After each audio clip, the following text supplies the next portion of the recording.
Hello বন্ধুরা, কেমন আছো সবাই? আশা করছি ভালো আছো, আমিও ভালো আছি। তো আজকে আমি বাড়িতে বানিয়েছিলাম ফ্রায়েড রাইস। এই ভিডিওটাই তোমাদের সাথে শেয়ার করছি। তো আমি প্রথমে সবজিগুলো সব কেটে নিয়েছিলাম, গাজর, ক্যাপসিকাম, বিনস, লঙ্কা, আর তারপরে আধা ঘন্টা মতো আমি চালটাকে ভিজিয়ে রেখেছিলাম। তো এখানে দেখতে পাচ্ছ ভাতটা বেশ ফুটে এসেছে।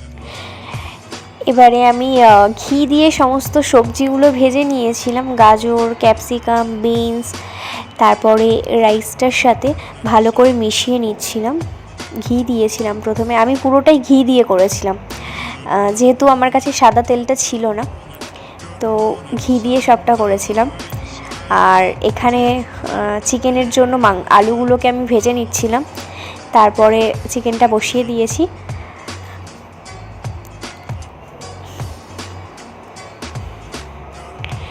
এইবার খাওয়ার পালা। হি হি হি।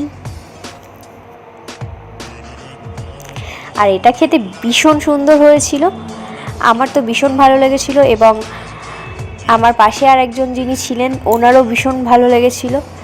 তো এই এক গামলা ফ্রায়েড রাইস আমরা দুজনে এক বেলায় পুরো সাবার করে দিয়েছিলাম, এতটাই সুন্দর হয়েছিল খেতে। মাঝে মাঝে ভাত ডাল ছেড়ে একটু ভিন্ন রকমের খাবার খেতে বেশ ভালোই লাগে।